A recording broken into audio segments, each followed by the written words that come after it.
Did you know it's fairly easy for you to get tricked into buying crappy Nerf blasters? From poorly written articles to misleading packaging, it can get overwhelming trying to figure out which of these are actually worth buying. If you want to make a last-minute Nerf purchase but you have no idea what you're doing, I'm here to give you some tips on how to build that intuition so you can buy Nerf blasters that don't suck. How will I do that? Well, recently myself and some of the most experienced Nerf content creators were invited to the world's largest Nerf battle. Before the event, we took a look at local stores to decide which blasters were best against 4,000 people on the Dallas Cowboys football field. I'll be sharing our combined expertise with you so you have the power to choose better blasters for less money and beat your opponents. One of the most popular questions is, what is the most powerful Nerf blaster? There's no singular blaster that towers among the rest, but you can often determine which ones shoot farther based on their series or their ammo type. In our case, the highest performance series at this Target store include Dart Zone Pro, which is similar to Adventure Force Pro blasters you'll find at Walmart, Nerf Rival, Nerf Ultra, and Nerf Hyper. Dart Zone Pro blasters are the most powerful of the bunch.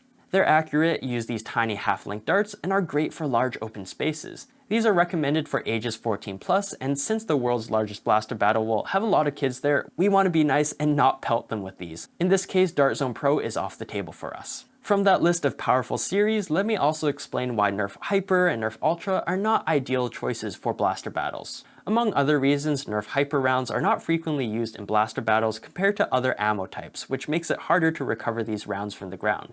The problem is, once you shoot your hyper rounds, you're never going to get those back.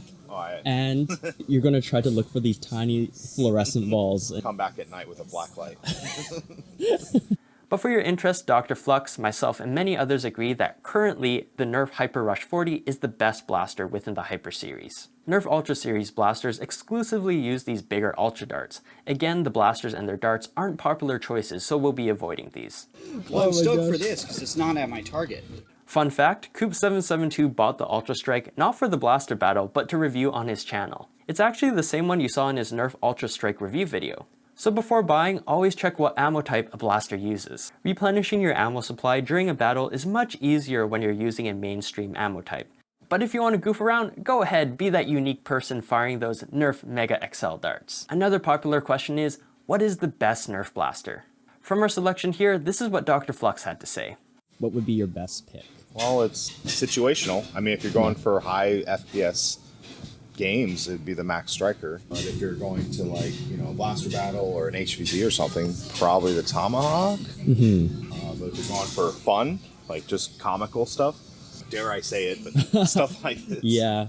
So, sorry I can't give you a one answer, but... I was hoping for one succinct answer. 5 sentences coming. The Vault. No. No, you're supposed to replace the V with a J, man. Yeah, the J. Yeah, I totally agree with his choices. Throughout this video, you're going to be hearing a lot of Nerf blaster recommendations, so to check out the full list, go down below in the video description. If you buy anything using my links, I get a bit of commission at no extra cost to you, so thank you for supporting the channel. The dart drum blasters are some of my favorite types of blasters. They can hold a crap ton of darts without being extremely bulky and can be fairly easy to reload on the go. The best Nerf blaster will be different for every person and situation, and those answers will change as blaster technology advances and choices become outdated. That's why instead of asking, what is the best Nerf blaster, a better question to ask is, how do I choose a good Nerf blaster? This is just my method, but looking through the lens of the blaster battle, I want to ask myself a few key questions when picking my primary. Is it easy to reload? Does it have high capacity, high rate of fire, good performance? Does it put a smile on my face? Can I avoid selling my liver to afford this? Are you going to reach for this, Carl? Yeah, I mean, this is a good one. The Dart Zone Magnum X2, although kind of outdated now, checks so many of these boxes off. This dart drum blaster is extremely affordable and reliable for the blaster battle. Coop772 bought it as his primary, and my friend Carl followed suit. I didn't see any rival blasters that I like better than the one I brought along in my luggage, which is a Nerf Rival Roundhouse, so I didn't buy anything. For a faster rate of fire, motorized blasters are the way to go. A couple examples here are the Nerf Elite 2.0 Moto Blitz and the Dart Zone Tomahawk 60.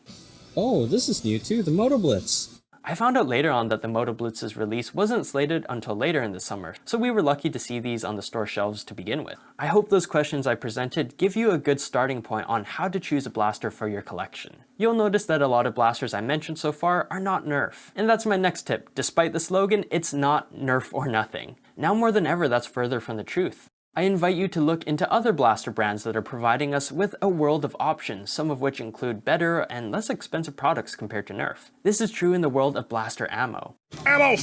Let's answer the question, what is the best ammo to use? For Nerf Rival and non-Nerf branded Rival compatible blasters, the X-Shot Chaos rounds are practically identical to your regular Nerf Rival rounds, but they're a lot cheaper. That's why you see Wacom S7 loading up on them here. The Adventure Force rounds you'll find at Walmart are also a solid choice. For your traditional standard length darts, in general, choose a dart with a flat-headed tip. These travel in the air with a lot more accuracy. For example, at Target we found Dart Zone Red Diamond darts. For the obliteration of small children's spleens. These are high quality and cost only about 8 cents a dart, much cheaper than Nerf darts. Coop 772 and Captain Xavier loaded up on these. If you can avoid them, don't use any dart with a tip that looks like a nipple. They're incredibly inaccurate. Every dart brand is guilty of creating different versions of these. If you want a purely practical blaster without any wacky gimmicks, be wary of Nerf crossover blasters. For example, Nerf Fortnite or Nerf Roblox blasters. It's easy for a parent looking for a last-minute gift to buy the most expensive and large blaster for their snot-nosed nephew, when in fact they could get something for half the price that's more competitively viable. With these types of blasters, you're paying bigger bucks for the cosmetic allure of them, but in some cases you may actually want that, so then just ignore my advice here. At Target, we found an exception to my no crossovers advice. The Nerf Fortnite 6SH has a whimsical Fortnite design, but is also a no-frills 6-shot rotating cylinder blaster that actually works well. La Liberté Cinemas ended up buying the 6SH as his trusty blaster for the blaster battle. Another pro tip? Wear eye protection. This is just common sense, especially with blasters getting more powerful over the years. It depends on your head shape, but I find the Nerf branded glasses are fairly comfortable to wear for short periods of time. Even random goggles or safety glasses lying around in your house would work. I normally don't use a full face mask, but the world's largest blaster battle is a different story. Do you think just eyewear is good enough? Because I only have eyewear. I wouldn't. I had some swipe this right off. I looked down at him, he looked up at me, and he basically uppercut me and just swiped the mask off while 30 people were shooting at me. Oh gosh. Okay, so would you recommend that I get a mask then? Yes. It's 4,000 people all shooting Nerf guns simultaneously. Someone is going to shoot your camera. The stories from Coop and Wacom freaked me out enough that I just ended up buying a Nerf mask. But man, it really came in handy. Luckily, later on during the event, I could switch to sunglasses because I felt more comfortable that no one was going to be a dingus and aim for my face. This is a no-brainer tip, but at all costs, avoid single-shot blasters. I mean, some of them are cool and collectible, but unless everyone is using one in a Nerf battle, chances are you're not gonna win. But funny enough, Wacom and Ri-Fi Channel were brave enough to go against the grain.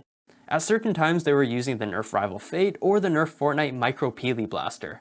And I don't know how they did it, but somehow they survived the event. We gotta run as hard and as fast as we can. That is the mission of Banana Squad, alright? Bananas! At one point, Ri-Fi Channel managed to gather and lead an entire army of children with this freaking banana gun. Banana Squad, come on! This was one of the funniest moments at the blaster battle for me. For more advice on choosing good Nerf blasters, check out my videos on the screen. If you want more Nerf advice like this, let me know by liking the video and leaving a comment. Thanks for watching, hope you do something great today, and get that bread.